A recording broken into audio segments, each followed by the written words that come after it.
here is Selenium and QAComplete, the test management tool. So here you can see is the main dashboard you would log on to. And if you go under tests, under the test library, you can see that Selenium is being highlighted there as one of the tests that was involved.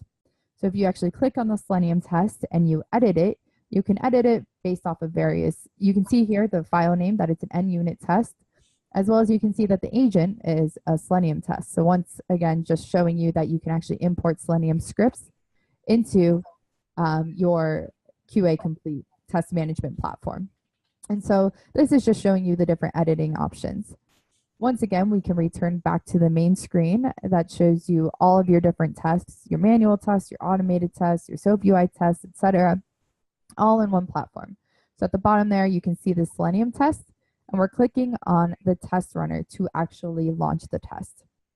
So we will click Start Run, which is really nice. So you can see that we didn't have to actually leave QAComplete to start the test run. And we were able to launch the test from right within QAComplete, which is really nice.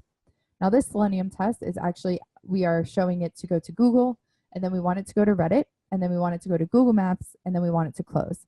And from there, we will see whether or not the test passed or failed. We can see that the last run status showed that it passed, which is really nice to see that, the last test passed. Hopefully this one did too. And now this test will run, and soon we will see it actually run through these steps. So here it opens up. It will go to Google. It will go to Reddit, site we all probably visit. And then it will go to Google Maps and close out.